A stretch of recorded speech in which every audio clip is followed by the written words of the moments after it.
Groovy greetings, everybody. It's another Friday in my world on May the 15th, 2026. Just heading to the studio for a full day of sessions with my little sidekick, my companion, my little cosmic companion, Poppy the Magician. Have no fear, Poppy is here. She's so dope. Those of you guys who have your own little animal companion, you get it. They're so special. And we're about ready to do Poppy's music video. It's literally called Magician, and it's all about this little girl. But when you make a magical song campaign all about a dog like this, you know what she really wants? She wants all of the dogs and the animals that need fostering and rescuing and food and water and shelter. That's what Poppy wants. So that's what we're going to do. We're going to produce a whole entire music video starring Poppy and some homies and sharing her story and my story.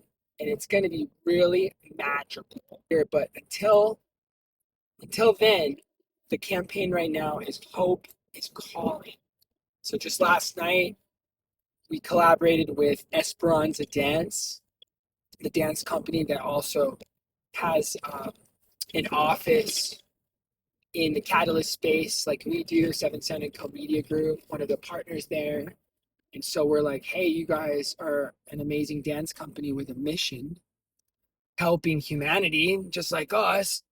Why don't we join forces? So the Hope is Calling project has been such a delight and so blessed. We got a chance to see on the screens a recap of what we've done so far since the beginning, which began in 2022, my very first retreat that I hosted with my team called the Dream Retreat, where Hope is Calling was the result of that retreat. 15 artists and producers came together as an experiment, and we were going to do many songs, but instead, Hope is Calling is what happened. All of us went all in on one song, and it happened to be Hope is Calling. We were just like, what message could we get behind? Even though we were all very different, not every artist there was in the same category of artists. We were a wide spread of characters. And I said, if we're going to do this, you guys, we got to agree on the message. And it was hope. We all agreed that it's time for some hope. So if you agree to, especially if you're in the Southwest, my personal invitation is join us on June 7th. 6-7 for the alphas. We didn't plan that, just so you know. I just thought that was really funny because I have so many young kids that I work with, and they inform me of the internet memes. So on 6-7, June the 7th, we are going to be inviting anybody and everybody who wants to be a part of a scene in the Hope is Calling music video that's going to be a flash mob. Those of you who've seen flash mobs before, they're really cool and really fun. We need more of them. But they take a lot of planning and organizing. That's why they're very rare.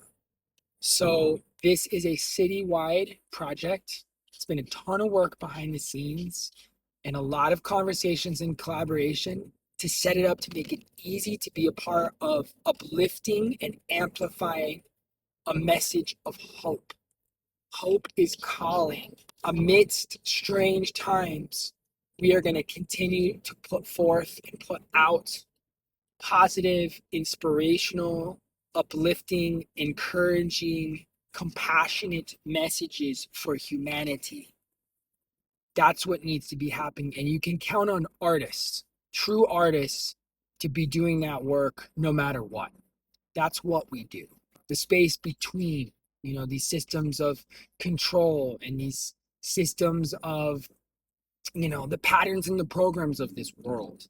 That sadly, even in religious circles and faith-based communities, so to speak, aren't always as benevolent and righteous and heart-centered, should I say. Most things in this world, the patterns and the programs of this world, are money-centric, capitalism. So we're doing our best And there's lots of blessings are coming our way as a result of it, and it's not going to stop. So for those of you who've been kind of on the fringe, maybe watching me or the Seven Sound story, now would be your time to jump on in, because what's coming next is going to be undeniable, not only just for those in the Southwest of what God is doing through this mission, through this movement, but all throughout the world. And I know that sounds bold. It might sound like, wow, you're pretty hopeful. And I am. I'm very hopeful. I've been really idealistic too, as a dreamer as well. And it's worked out. As it turns out, the scriptures are true. Faith is the evidence of things not yet seen. I've been traversing through this world with evidence of things not yet seen. I have seen these scenes in the human story, in my own consciousness, in my own imagination, in my own spirit for a long time. It's now coming to fruition. So you can call that whatever you want, manifestation, call it faith, call it God answers prayers, whatever you want to call it.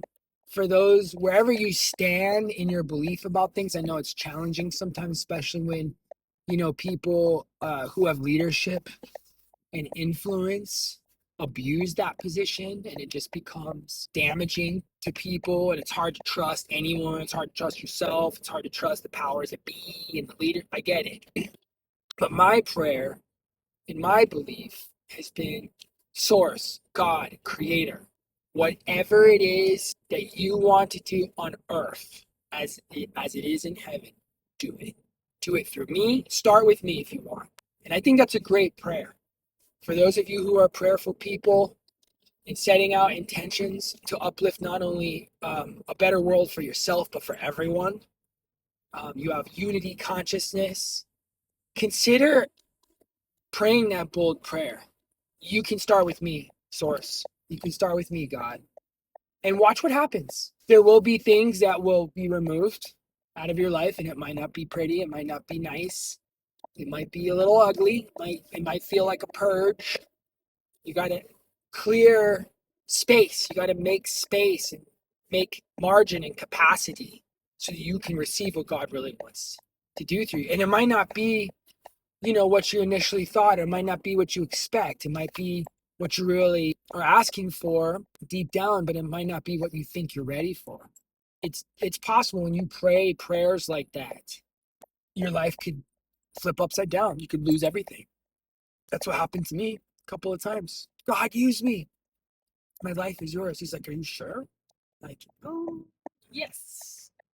You might go through something really gnarly, like I did. But it was all necessary. When I look at the man in the mirror that I am now, and the man I'm becoming, and the soul that I have always been being revealed, it's all worth it. As it turns out, the allies, the enemies, the peaks, the valleys, the times where I felt totally in control and I've lost everything and out of control. The extreme experience being a human, it's so extreme. It's so when you live authentically, you live honestly, and you let go of these ideals that are all illusions anyways, trying to stay put together and stay inside the box, and you know and turn a blind eye and a deaf ear to the things that you don't know or you're afraid of. But when you lean into that and you lean into the discomfort and you let the light go in the darkness, and you're not afraid of the dark anymore, and you're willing to let God show you your full spectrum self, that's a different life. That's why I think when people were like, hey, Jesus, can I join your band? He's like, well, yeah, sure. Are you willing to let go of everything you think you know?